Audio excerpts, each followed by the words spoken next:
Menos de 10% dos recursos de multas de trânsito em Porto Alegre são aceitos pela EPTC. Este é um dos assuntos do Band Cidade de hoje que vai mostrar também as imagens dramáticas de uma tentativa de assassinato dentro de um hospital. 2 irmãos são presos por agredirem idosos depois de um mal-entendido no pagamento do aluguel. Nesta terça-feira, uma frente fria traz chuva para o estado e as temperaturas voltam a cair. Criação de empregos formais reduz 1/4 no primeiro semestre. Fim de semana de ótimos resultados para a dupla Grenal no Campeonato Brasileiro. Forlan treina com bola pela primeira vez no Inter e já quer vaga no time. Boa noite, bem-vindos ao Band Cidade. Em 30 segundos, o dia na tela da Band.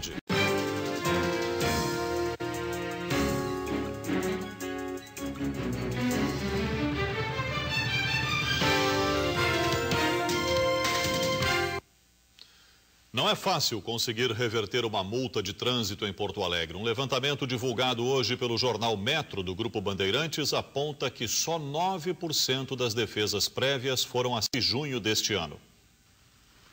Neste período foram 8.800 justificativas, 91% foram rejeitadas, entre elas a de Rafael. Num descuido, ele estacionou o carro em uma vaga destinada a carga e descarga. Como a infração era média e ele não teve autuações nos últimos 12 meses, tentou converter a multa em notificação, mas não conseguiu. E como eu parei embaixo da placa, eu achei que tudo era zona azul. Só que na esquina tinha uma placa de permitido somente carga e descarga. E a faixa amarela não estava bem pintada. Quando a defesa não é aceita pela EPTC, o condutor pode recorrer à Junta Administrativa de Recursos de Infrações de Trânsito, a Jari. No primeiro semestre foram 6.700 recursos encaminhados. Mas só 4% deles são aceitos. O coordenador aponta que a maioria das defesas é inconsistente. Pessoas que, por exemplo, argumentam que não estavam no local, mas assinaram a multa. Ou ainda defesas justificando o excesso de velocidade, quando a autuação seria o avanço do sinal vermelho. Para um recurso ter sucesso, é necessário juntar o máximo possível de provas, tickets de estacionamento, notas fiscais e prontuários médicos, por exemplo.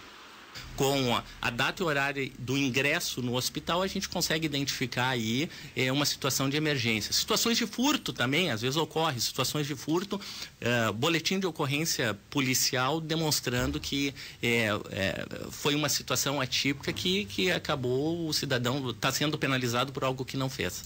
Rafael ainda pode recorrer a Jari, mas preferiu pagar a multa, já que o alto índice de recursos recusados não estimula a tentar recorrer mais uma vez. E desisti, resolvi pagar de uma vez e me livrar do problema. 2 irmãos foram presos na manhã desta segunda-feira na zona leste de Porto Alegre, acusados de tentativa de homicídio. Eles teriam agredido um casal por um mal-entendido no pagamento do aluguel.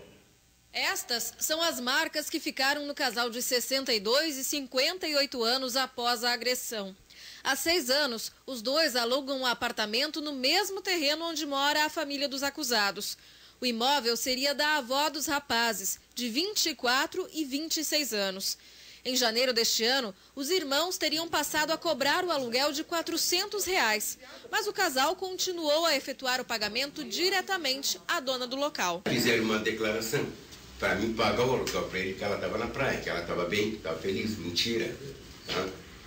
Vieram para cima de mim e disse, não vou te pagar. Eu vou pagar para ela ou para os filhos dela, que são verdadeiros. De acordo com a mãe dos rapazes, há aproximadamente 1 ano e meio, a família vem enfrentando dificuldades em conviver com os inquilinos. No fim de semana, minha vida era um inferno.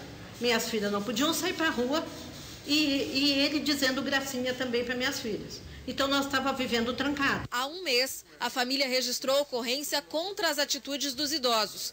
Na volta da delegacia, Lucas Guimarães Rodrigues, de 26 anos, e Felipe Guimarães Rodrigues, de 24 anos, teriam entrado no apartamento com a finalidade de expulsar os inquilinos de lá. Neste momento, começaram as agressões com socos, pontapés e golpes de barras de ferro. Os irmãos estão presos temporariamente. Os dois registram antecedentes, inclusive por tentativa de homicídio e roubo. Eles agrediram por um motivo absolutamente fútil o casal de idosos e dessa agressão só não conseguiram matar efetivamente o casal porque houve a intervenção de populares, de vizinhos. Um homem agrediu uma mulher a facadas no Hospital de Pronto-Socorro de Pelotas, na região sul do estado. O caso foi flagrado pelas câmeras de segurança do local. O agressor é o ex-marido. Ele aparece de capacete correndo atrás da vítima e a atinge com vários golpes de faca. A agressão gerou pânico no local e as pessoas que esperavam atendimento no hospital presenciaram o fato. O homem fugiu e ainda não foi encontrado pela polícia. A mulher ficou ferida, mas já recebeu alta. 2 horas antes, ele havia atacado com uma faca a ex-mulher e o namorado dela. 2 homens foram presos por tráfico de drogas na manhã de hoje em Canoas. Confira esta e outras notícias. O líder da quadrilha, identificado como Cláudio, e o comparsa dele, Denilson, foram presos em flagrante em casa, no bairro Matias Velho. Entre as apreensões, uma arma, munições, joias, mais de R$4 mil em dinheiro e um colete à prova de balas. 3 carros foram encontrados pela polícia em uma revenda de fachada utilizada pela quadrilha. Um dos veículos era blindado. As investigações começaram há 4 meses. Um homem foi encontrado dormindo dentro de um carro hoje pela manhã na Freeway, na entrada de Porto Alegre. De acordo com a Polícia Rodoviária Federal, Luiz Vanderlei Moreira, de 44 anos, estava sob efeito de drogas. O veículo era roubado com placas clonadas. O homem tinha antecedentes por furto, porte ilegal de armas e tráfico de drogas. A Polícia Federal de Santa Cruz do Sul divulgou hoje os retratos falados dos suspeitos de terem cometido assaltos a agências dos Correios no Vale do Rio Pardo. Os crimes teriam acontecido nos últimos 2 meses. Um incêndio destruiu 4 hectares de uma área de preservação ambiental em Pelotas, no sul do estado. O incidente aconteceu no domingo. O fogo foi controlado pelos bombeiros e uma perícia vai investigar as causas. A polícia suspeita de ato criminoso, já que é o 2º registro de incêndio em 1 mês. A área próxima à Praia do Laranjal é protegida pela FEPAM, mas empresas desejam construir um loteamento na região. O Ministério Público vai notificar a SUSEP para que agilize a conclusão das obras de melhorias no Presídio Central em Porto Alegre. Em vistoria, na manhã desta quinta-feira, a Promotoria de Justiça e Execução Criminal constatou que as obras de implantação da nova cozinha da Casa Prisional estão atrasadas. Outra obra em atraso é a remodelação da triagem dos presos, as novas salas da OAB e da identificação dos detidos. Desde abril deste ano, está proibido o ingresso de presos já condenados, detidos em flagrante ou que tiverem prisão preventiva decretada. Atualmente, há 4.512 presos no local, que tem capacidade para 2.600 detentos. A vistoria foi feita na manhã desta segunda-feira, no dia de hoje. Agora vamos falar do tempo. Depois de vários dias com o tempo aberto e elevação das temperaturas, a meteorologia promete chuva, Cláudio Andrade. Boa noite. Boa noite, Sérgio. Boa noite a todos. É verdade, viu? Temos uma mudança no tempo nesta terça-feira, devido à formação de uma nova frente fria que está agora sobre o estado. Inclusive, há risco até mesmo de temporais. É isso que a gente confere agora. No mapa, vemos que as chuvas se espalham por todo o estado e que em alguns lugares pode chover já na próxima madrugada. Apesar disso, os temporais ficam restritos à metade norte, desde o noroeste até a serra. E a sensação térmica também muda. Na terça-feira, a manhã será abafada por causa dos ventos que sopram de norte. Assim, a máxima está prevista para o começo do dia. 23 graus em Erechim e 19 em Alegrete. Em Rio Grande, máxima de 18 graus. Depois, com a chuva e a mudança na direção dos ventos, que passam a ser de sul, o frio avança pelo estado e as temperaturas entram em queda. Na noite de amanhã, deve fazer apenas 12 graus em Ijuí, 11 graus em Uruguaiana, 10 em Bom Jesus e 7 em Bagé. E na quarta-feira, o avanço de uma massa de ar polar faz o tempo abrir no sul e no centro do estado. Mas ainda chove até o começo da tarde nas cidades do norte gaúcho. A expectativa é que as temperaturas, então, entrem em acentuado declínio. A criação de empregos formais no Brasil recuou quase 26% nos primeiros 6 meses do ano. No mês passado, caiu 44%. O pior resultado para o mês de junho desde 2009.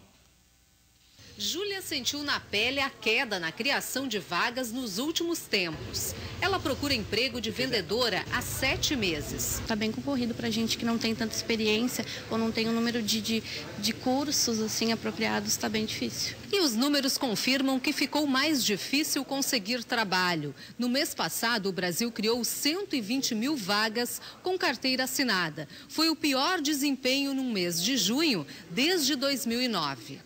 Segundo o Ministério do Trabalho, foram abertas pouco mais de 1 milhão de vagas nos primeiros 6 meses, 26% menos do que no mesmo período do ano passado. O setor que mais criou empregos foi o de serviços, seguido pela construção civil. Por outro lado, a indústria de material de transporte teve queda no nível de emprego. Acho que é mais do que tinha antigamente, mais concorrentes. O principal motivo para a queda na geração de vagas é a desaceleração da atividade econômica.